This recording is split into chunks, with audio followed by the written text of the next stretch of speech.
Lima তাকুলুনা মা লা তাফআলুন, কেন ওই সমস্ত কথা বলো বা পরামর্শ দাও যেটা নিজে কার্যকরী করো না।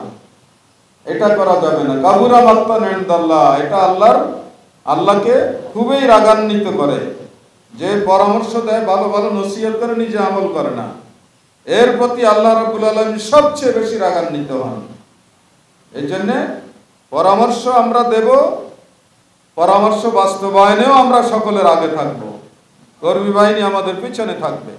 পরামর্শ দেওয়ার ক্ষেত্রে আরও কিছু জরুরি বিষয় আমাদেরকে অনুসরণ করতে হবে। কোরআন সুন্নাহর কোনো বিধান পরিবর্তন করার কোনো রাইট কোনো পরামর্শ সভাকে, কোনো মজলিসে শুরাকে দেওয়া হয় নাই। মজলিসে শুরার দায়িত্ব হচ্ছে কোরআন ও সুন্নাহ যে বিধানগুলো আছে এগুলো এক্সিকিউট করার কৌশল নির্ধারণ করা হলো পরামর্শ সভার কাজ। আল্লাহর হুকুমকে, রাসূলের নির্দেশকে উল্টিয়ে দেয়া পরামর্শ সভার কাজ নয়। তাহলে এটা আর শুরা থাকবে না, এটা তাগুত হয়ে যাবে, আর একটা খোদায় পরিণত হবে। এটা করা যাবে না। শুরার সদস্যদেরকে রাইট ইসলাম দেয়নি। এরপরে পরামর্শ আমরা করব পলিসি নির্ধারণের ক্ষেত্রে, বাস্তবায়নের কৌশল নির্ধারণের ক্ষেত্রে। কোনো সমস্যা, এই সিদ্ধান্ত বাস্তবায়ন করতে গিয়ে কি কি সমস্যা আসতে পারে সেগুলো নিয়ে আমরা পরামর্শ করব। এগুলোর সমাধান কিভাবে করব সেটা নিয়ে পরামর্শ করব। এগুলো হচ্ছে পরামর্শ সভার জন্যে শরিয়ার দেওয়ার সীমা। এই সীমার মধ্যে থেকে আমাদেরকে পরামর্শ করতে হবে। আর পরামর্শ করব কোরআন ও সুন্নায় নেই এমন কোনো বিষয় এখন আমার সামনে চলে আসছে, সুতরাং এটা আমি কিভাবে হ্যান্ডেলিং করব, কিভাবে এটাকে আমি ইউজ করব, ইউটিলাইজ করব, সেই ব্যাপারে আমি পরামর্শ নেব। মূল কথা হচ্ছে যে পরামর্শ সভা, মজলিসে শুরা কোনো অবস্থাতেই কোরআন হাদিসের কোনো বিধানকে পাল্টানোর কোনো অধিকার তারা রাখে না। এই অধিকার শরিয়া তাদেরকে দেয় নাই। এই নীতি নিয়ম পদ্ধতিগুলো আমাদেরকে অনুসরণ করতে হবে। ব্যক্তিগতভাবে আমরা পরামর্শ নিতে পারি বিভিন্ন বিজ্ঞ লোকদের থেকে, বা কোনো একটা দল বা কোনো একটা প্রতিষ্ঠানের জন্য কিছু আমরা উপদেষ্টা নির্ধারণ করলাম যে এরা আমার কোম্পানির, আমার দলের, আমার সংগঠনের উপদেষ্টা। আপনি ব্যক্তিগতভাবে তাদের সাথে পরামর্শ করতে পারেন, এটা পরামর্শের একটা দিক।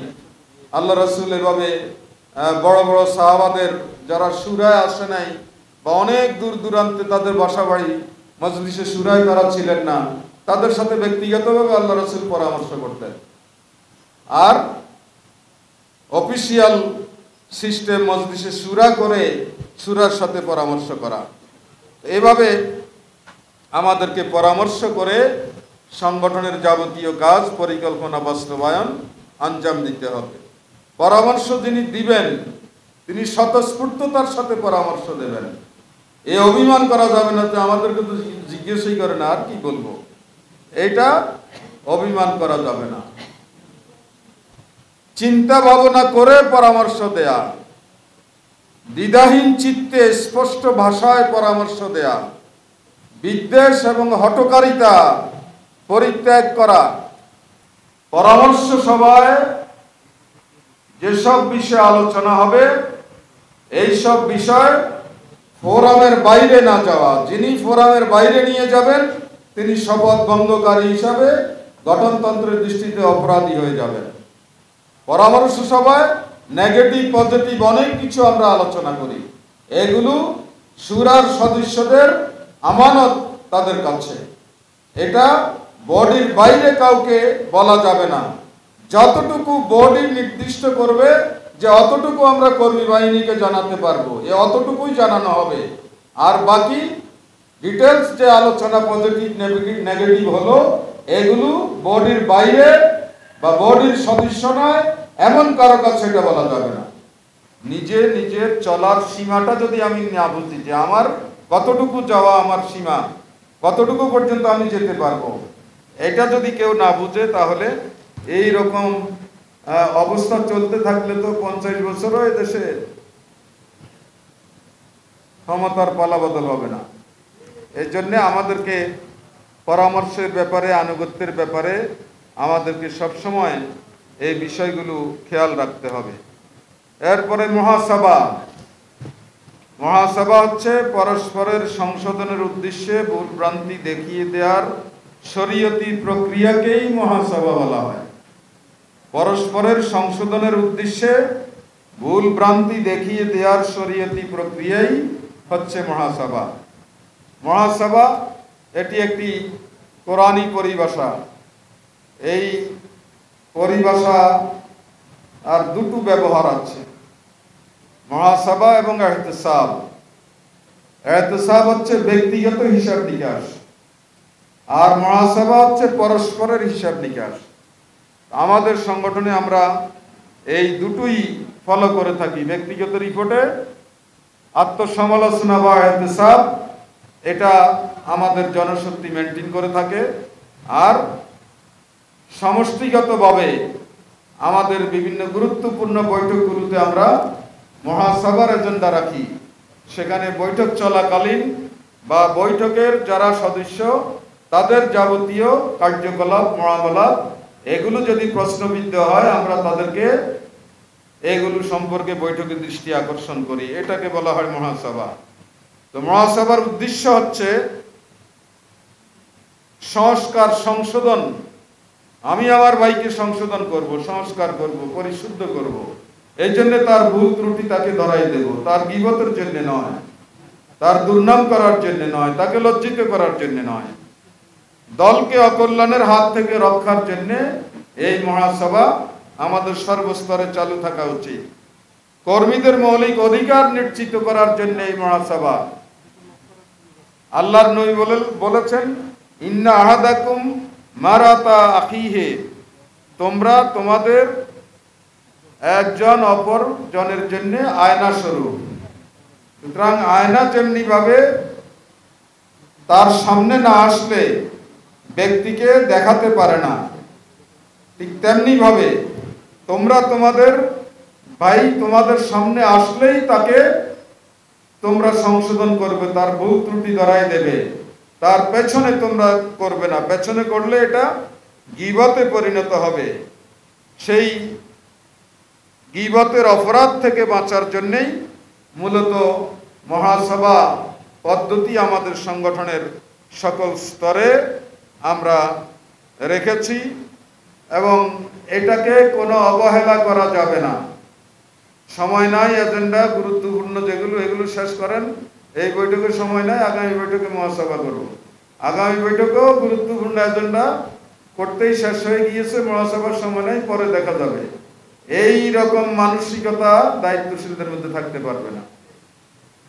এরকম ছিল এক সময়, তখন অধ্যাপক গোলাম আজম সাহেব যখন আমিরে জামাত, তখন তিনি সুরার এজেন্ডা আমাদের কাছে পাঠাইলেন যে 1 নম্বরে কোরআন তেলাওয়াত, কার্যবিবরণী পাঠ, এরপরে মহাসভা। আমরা তো আশ্চর্য হয়ে গেলাম যে সব গুরুত্বপূর্ণ এজেন্ডার আগেই মহাসভা।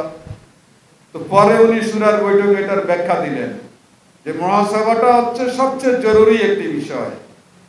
ব্যক্তির ইসলাহের জন্য, সংগঠনের ইসলাহের জন্য, সংগঠনের ভিতরে আভ্যন্তরীণ ক্রাইসিস মোকাবিলা করার জন্য মহাসভার কোনো বিকল্প নেই। মহাসভা না থাকলে গীবতের চর্চা বেড়ে যাবে। সুতরাং এই বডিকে আমি মনে করি যে এই বডির 1 নম্বর গুরুত্বপূর্ণ এজেন্ডা হচ্ছে মহাসভা। এটা শেষ করে এরপরে অন্য এজেন্ডা চলবে। তো ওনার সময় থেকে আমরা এটা চালু করেছি। এই জন্য আপনারাও মহাসভা কোনো অজুহাতে বৈঠকে মহাসভার এজেন্ডা বাদ দেওয়া যাবে না। আর অনেক সময় মহাসভার আহ্বান জানাইলে কেউই মহাসভা করে না, একদম নীরবতা। সভাপতি নিজকে পেশ করতেছে, কোনো মহাসভা নাই।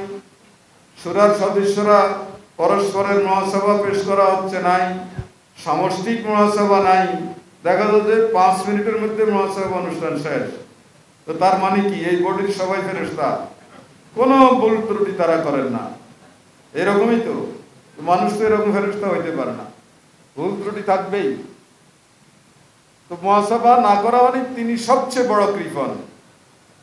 আপনি আল্লাহর পথে সারা জিন্দগি কোনো পয়সা দিলেন না, এটাকে কৃপণ বলা হয় না। কৃপণ বলা হয় একজন ভাই ভুল করেছে, আপনি তাকে ধরাই দিলেন না। এর চেয়ে বড় স্বার্থপর আর কৃপণ কেউ হতে পারে না।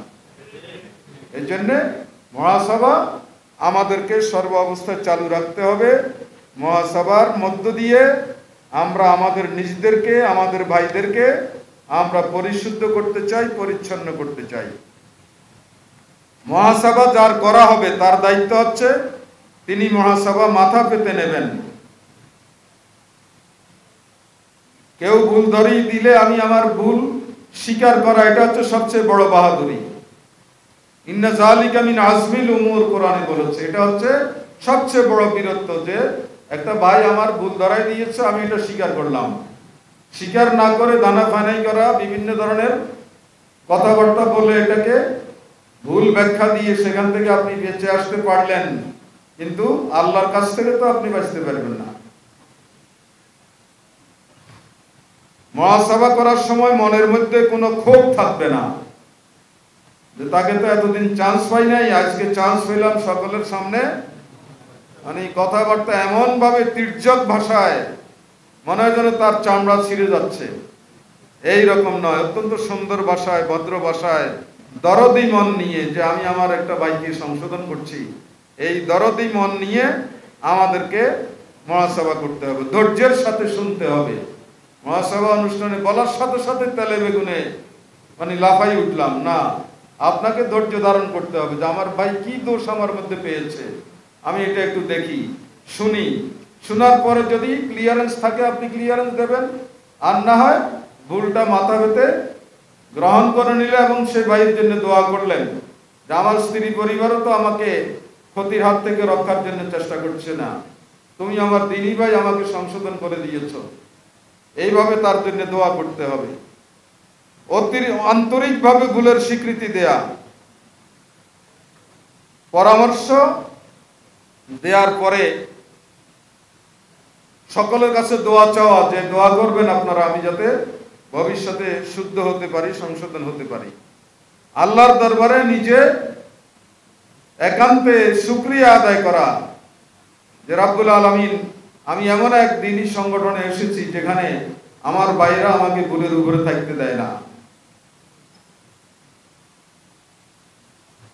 এর চেয়ে বড় নিয়ামত কি দুনিয়াতে আর কিছু আছে? ওমর রাদিয়াল্লাহু তাআলা যখন খলিফাতুল মুসলিমিন হলেন, প্রথম ভাষণে তিনি বললেন যে আমি যদি শরীয়তের বিধান লঙ্ঘন করি তাহলে তোমরা আমাকে কি করবে, আমার সাথে কি আচরণ করবে? এক শ্রোতা মসজিদে নববীর এক প্রান্ত থেকে দাঁড়িয়ে গেলেন, দাঁড়িয়ে তলোয়ার হাতে নিয়ে বললেন যে ফারালতু বিহা কাজা, এই তলোয়ার দিয়ে তোমাকে সোজা করে দেয়া হবে। সেখানে উমর রাদিয়াল্লাহু আনহু দাঁড়ানো অবস্থাতে আল্লাহর দরবারে শুকরিয়া আদায় করলেন, যে ওমরের কোনো ভয় নেই, কারণ ওমর ভুল করলে তার ভাইয়েরা সচেতন আছে। এটাই হলো দ্বীনী সংগঠনের জান্নাতি পরিবেশ।